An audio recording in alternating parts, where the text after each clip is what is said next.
चलिए तो देखते हैं क्या है सवाल ये।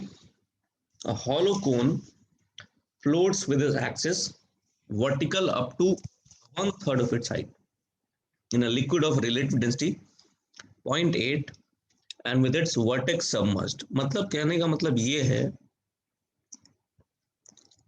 कि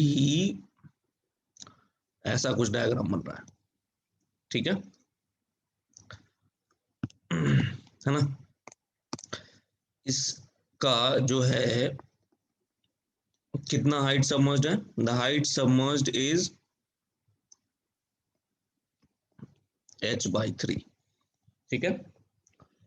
तो जो कि फ्लोट कर रहा है, तो इस स्टेटमेंट से हम लोग क्या इक्वेशन बनाएंगे, पहले वाले स्टेटमेंट से बॉयंट फोर्स, क्योंकि फ्लोट कर रहा है तो बॉयंट फोर्स और इसका वेट क्या होना चाहिए, बराबर होना चाहिए, इक्विलिब्रियम में, ठीक है। Now buoyant force, what is buoyant force? Buoyant force is rho of the liquid, जिस लिक्विड में वो डूबा हुआ है, ठीक है, इनटू वॉल्यूम डिस्प्लेस्ड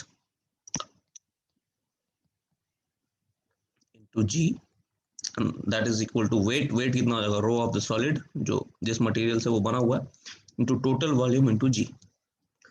अब डिस्प्लेस्ड वॉल्यूम निकालना बहुत ही आसान है, कैसे, अभी एक मिनट में। ये है हमारा volume displaced, this thing here.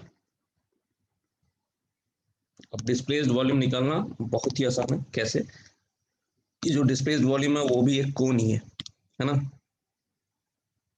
This cone here, ये जो ब्लू रस से दिखा है उस कोन का आधा पार्ट दिखा रहा हूं मैं अब, ठीक है। लेट्स से ये एंगल है थीटा और ये रेडियस है आर डैश, ठीक है।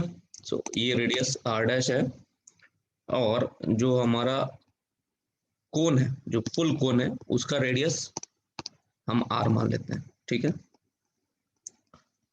और फुल हाइट जो है वो कितनी है, एच। तो सिमिलर ट्रायंगल से ये दो ट्रायंगल्स लेते हैं अपन, एक ये बड़ा वाला ट्रायंगल, सॉरी इसको देखो हटाओ, लेट्स से इनको, इसको नाम देता हूं मैं ए, इस वर्ड इस पॉइंट को ए नाम देता हूँ, ये सी, ये डी, ए सी डी, और ये पॉइंट को मैं नाम देता हूँ ई, और ये पॉइंट को नाम देता हूँ एफ। तो डी ई एफ जो ट्रायंगल है उसमें tan थीटा की वैल्यू क्या हो जाएगी,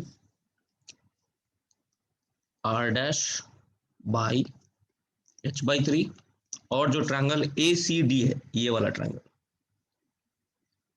उसमें tan थीटा की वैल्यू क्या हो जाएगी, आर बाई एच। तो आर डैश की वैल्यू क्या हो गई, आर डैश की वैल्यू हो जाएगी r/3। तो वॉल्यूम जो सबमर्ज्ड है, volume displaced will be equal to 1/3 pi R dash का square which is equal to r²/9 into h/3। अब 1/3 पाई आर स्क्वायर क्या है, वो तो total volume of the cone है, तो इसको v/27 लिख देता हूं मैं, यस, है ना। तो ये जो हमारी इक्वेशन है, buoyant force is equal to weight वाली इक्वेशन, वो क्या बन जाएगी, वो बन जाएगी rho liquid into Vg/27 is equal to rho solid into Vg। Vg तो कट जाएगा, तो हमारी इक्वेशन बन रही है rho solid is equal to rho liquid by 27। इसको हम लोग पहली इक्वेशन बना लेते हैं, ये लिख लेते हैं, है ना। आप तब तक इसको नोट कर लो, है ना, this is really easy I think.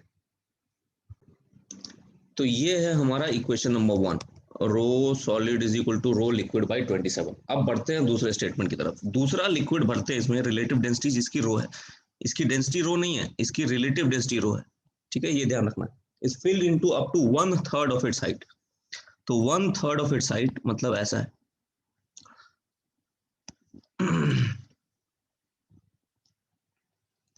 है ना, मतलब जो नया वाला लिक्विड है वो h/3 इसमें भर दिया गया है, h/3 हाइट तक स्टैंड करता है। और बोला cone floats up to half its vertical height, मतलब टोटल हाइट जो सबमर्ज्ड है कोन का, दैट इज h/2। तो ये कितना हो जाएगा, ये तो सिंपल है, h/6 हो जाएगा, h/2 माइनस h/3, है ना। तो ये h/6 है, तो अभी जो हमने आर्ग्यूमेंट लिया था उस हिसाब से ये वाला जो वॉल्यूम है, नीचे वाला जो वॉल्यूम है, ठीक है, नीचे वाला जो वॉल्यूम है, ये जो हमारा वॉल्यूम सबमर्ज्ड है पहले वाले लिक्विड में, चूंकि h/6 है, इसको ना एक्सिस बना देता हूं मैं फोन का, ठीक है। h/6 है तो ये वाली चीज क्या हो जाएगी, ये वाली जो चीज है हमारी, this thing will be r/6। Yes, तो इस आर्ग्यूमेंट से जो पहले वाले लिक्विड में जो वॉल्यूम सबमर्ज्ड है that will be equal to 1/3 pi r²/36 into h/6, तो ये हो जाएगा, और 1/3 पाई r² टोटल वॉल्यूम है हमें पता ही है, तो v/216, कोई दिक्कत इसमें। अच्छा, अब हमको निकालना है कि जो दूसरा वाला जो लिक्विड है, इस वाले लिक्विड में कितना वॉल्यूम सबमर्ज्ड है, तो ये निकालना भी बहुत ही आसान है। कैसे, इसको हटा देता हूँ, ठीक है, एक मिनट।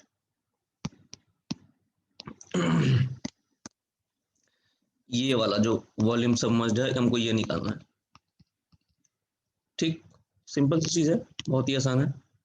ये हमारा एक्सिस ऑफ द कोन है, sorry, this is my axis of the cone, yes, and this here is,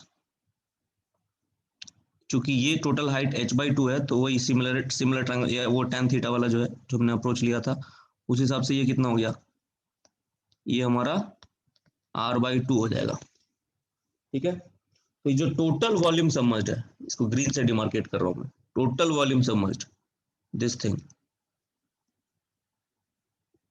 the total volume submerged will be equal to 1/3 into pi r²/4 into h/2 which is equal to v/8, yes, और उसमें से v/216 ये खा गया है, कौन सा, नीचे वाला लिक्विड, तो जो ऊपर वाला लिक्विड है उसमें कितना हो गया volume submerged, v/8 minus v/216, yes. तो अब हम लोग इक्वेशन लिखने के लिए तैयार है, ठीक है। तो buoyant force is equal to wait.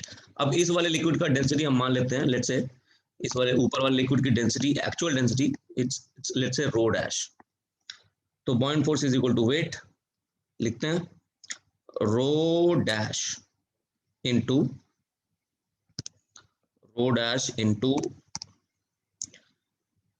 v/8 minus v/216 multiplied by g plus नीचे वाला जो लिक्विड है rho L into v/216 into G is equal to weight of the cone, है ना, सॉलिड, तो rho S into V into G, V G हर जगह से अपन हटा देते हैं, तो अब सिंपल हो गया, अब इक्वेशन बहुत ही आराम से हो गई है, इसको हम लोग लिखते हैं अभी, ठीक है। तो rho dash,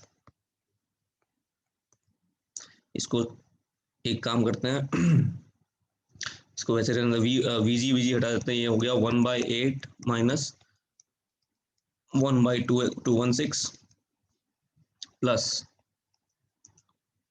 row l/216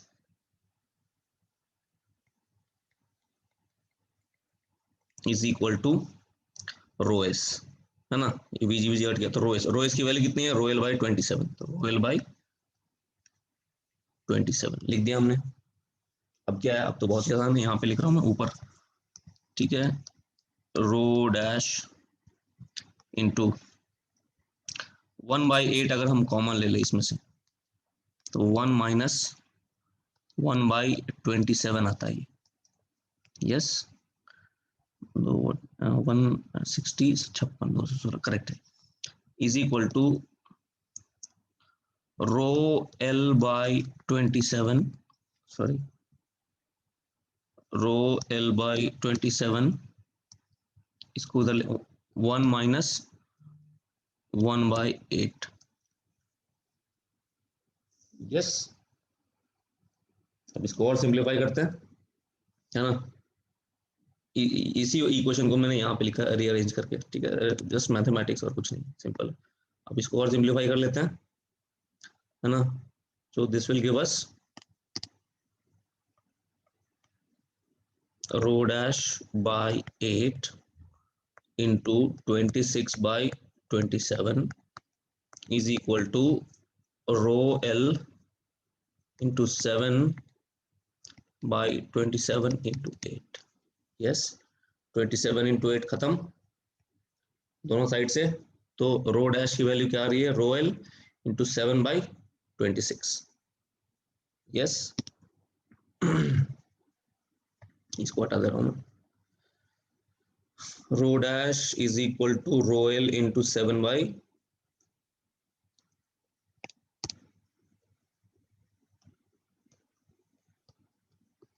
row dash is equal to 7 rho L by 26. ठीक है, अब रो एल की वैल्यू हमें पता है, रो एल की वैल्यू, रो एल की रिलेटिव डेंसिटी कितनी दे रखी है हमको क्वेश्चन में, रो एल की रिलेटिव डेंसिटी है, जो नीचे वाला जो लिक्विड था उसकी रिलेटिव डेंसिटी 0.8 है, मतलब इसकी डेंसिटी मैं लिख सकता हूँ 7/26, ये तो है, rho L can be written as 0.8 into rho of water. Okay yes ना,